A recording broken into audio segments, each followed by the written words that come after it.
منہ جس طرف اٹھے وہ اسی طرف رخ کر کے کھڑا ہو جائے. اب ہم نے نماز پڑھی مغرب کی، اگر یہ کہہ دیا جائے کہ مشرق اور مغرب شمال جنوب سب اللہ کا ہے، جس طرف منہ کر کے نماز پڑھو، تو پتہ یہ چلا جماعت کا اور جماعت بندی کا، صف بندی کا تصور ہو سکتا ہے؟ 3 کا منہ شمال کی طرف، 10 کا جنوب کی طرف، 100 کا مشرق کی طرف اور 20 کا مغرب کی طرف. کوئی کسی پہ اعتراض بھی نہیں کر سکتا، کیونکہ قل للہ المشرق والمغرب، مغرب سب اللہ کے لیے. اگر آپ شمال کی طرف منہ کر کے نماز پڑھ رہے ہیں، آپ کسی دوسرے کو یہ نہیں کہہ سکتے کہ مغرب کی طرف منہ کر کے وہ یہ کہے گا آپ سے آپ اس طرف آ جائیے. بالکل. ایک تو یہ کہ سب کو آزاد کر دیا جائے کہ جس کا جو جی چاہے جس طرف منہ کر کے نماز پڑھ لے.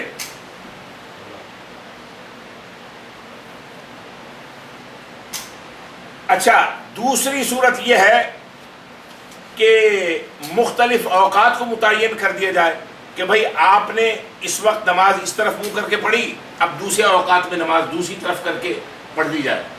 اس میں بھی وہی انتشار اور افتراق کی کیفیت ہوتی.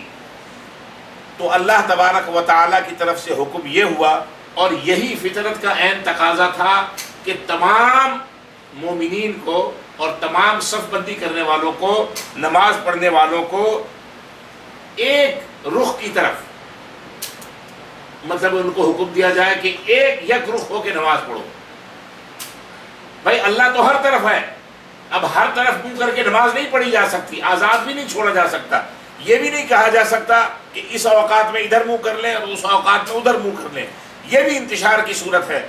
تو ایک صورت آخری یہی بچتی ہے کہ ایک سمت کو متعین کر دیا جائے تاکہ انتشار اور افتراق سے بچتے ہوئے اتحاد اور یگانگی کی ایک صورت پیدا ہو جائے.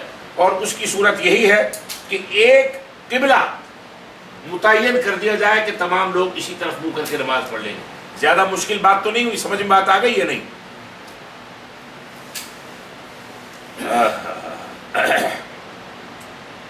چلیں، یہ بات جیسے جیسے آگے بڑھتی جائے گی ویسے ویسے بات سمجھ میں آتی رہے گی. اللہ تعالیٰ فرماتے ہیں آگے، وَكَذَلِكَ جَعَلْنَاكُمْ أُمَّةً وَسَطًا، اور اسی طرح ہم نے تم کو بنایا امتاً وسطاً، معتدل امت.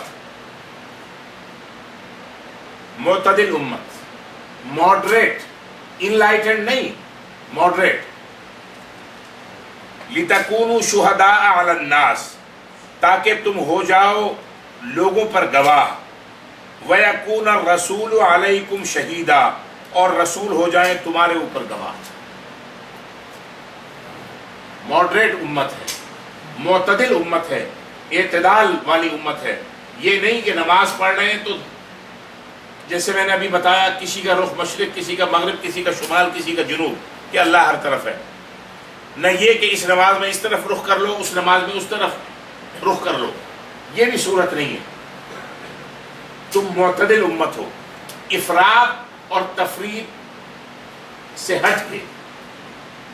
وسطاً کا مطلب یہ ہے کہ اعلیٰ. وسطاً کا مطلب یہ ہے کہ نہ تمہارے اندر شدت ہے ضرورت سے زیادہ، نہ تمہارے اندر اتنی نرمی ہے، نہ اتنی شدت ہے کہ ہر چیز حرام، ہر چیز حرام، ہر چیز حرام. نہ اتنی نرمی ہے کہ بھئی جو سامنے آئے کھائے جاؤ، بسم اللہ، بسم اللہ، just read بسم اللہ الرحمن الرحیم and eat it. اتنی نرمی بھی نہیں. ہر معاملے میں اللہ تبارک و تعالی نے اس امت کو ماڈریٹ اور معتدل امت بنایا. عبادت کا مسئلہ ہو، معاشرت کا مسئلہ ہو، کوئی بھی زندگی کا شعبہ ہے، ہر شعبے کے اندر اس امت کو اللہ تبارک و تعالی نے اعتدال پہ رکھا. کوئی عبادت، کوئی ریاضت. اسی لیے اسلام کے اندر نہ 1000 دانوں کی تسبیح پھیرنے کا کوئی تصور ہے، اور نہ کنویں کے اندر الٹا لٹک کے چلہ کشی کا کوئی تصور ہے. یہ سارے تصورات اسلام کے منافی ہیں، اسلام کے خلاف ہیں. اسلام اس چیز کی اجازت دیتا ہے کہ قبر میں بیٹھ کے فلاں چلہ کرو گے تو تمہیں جو ہے اللہ تبارک و تعالیٰ کا قرب زیادہ حاصل ہو جائے گا. ایسی بات نہیں ہے. قرآن تو کہتا ہے وسجد وقترب، اپنا سر اللہ کے سامنے جھکا دو اور اللہ کا قرب حاصل کر لو، اللہ کے قریب ہو جاؤ. بات سمجھ میں آئی؟ زیادہ تفصیل میں نہیں جا رہا. اس کا کیا مطلب؟ لِتَكُونُوا شُهَدَاءَ عَلَى النَّاسِ، تاکہ تم یعنی یہ امت ہو جائے لوگوں پر گواہ اور رسول تمہارے اوپر گواہ ہو جائیں. اس کا کیا مطلب؟ اس کا مطلب یہ سمجھ، بخاری شریف میں تفصیل کے ساتھ یہ واقعہ آتا ہے، یہ بیان ہوا ہے کہ قیامت کے دن اللہ تبارک و تعالیٰ کے حضور ساری امتیں حاضر ہوں گی، سارے انبیاء اور رسول حاضر ہوں گے. اللہ تبارک و تعالیٰ علام الغیوب ہے، ہر چیز اللہ تبارک و تعالیٰ کے علم کے اندر موجود ہے، ہر چیز اللہ کے علم میں موجود ہے. اللہ تبارک و تعالیٰ سوال کریں گے، تمام انبیاء اور رسول کو بلائیں گے اور ان سے یہ پوچھیں گے کہ بھائی تم کو میں نے جس پیغام کے ساتھ دنیا میں مختلف اقوام کی طرف، مختلف لوگوں کی طرف بھیجا تھا، کیا تم نے وہ میرا پیغام ان کو پہنچا دیا تھا؟ اللہ کے علم میں سب کچھ ہے، یہ ذہن میں رکھیں.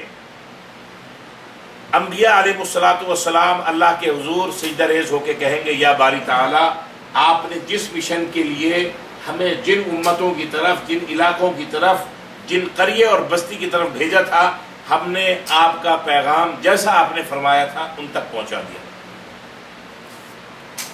اب اللہ تبارک و تعالیٰ ان امتوں سے، ان قوموں سے پوچھیں گے کہ بھائی تمہارے نبی نے تمہیں پیغام پہنچا دیا تھا؟ امتیں اور قومیں مکر جائیں گی، انکار کر دیں گی کہ یا باری تعالیٰ یہ تو ہمارے پاس آئے نہیں، انہوں نے آپ کا پیغام ہم تک نہیں پہنچایا. انبیاء علیہ الصلوۃ والسلام اپنے فیور میں گواہی کے لیے پیش کریں گے اس امت کے لوگوں کو، امت محمدیہ علی صاحبہ الصلوۃ والسلام، کہ ہمارے گواہ اس امت کے لوگ ہیں، میں اور آپ. کتنی بڑی سعادت ہے.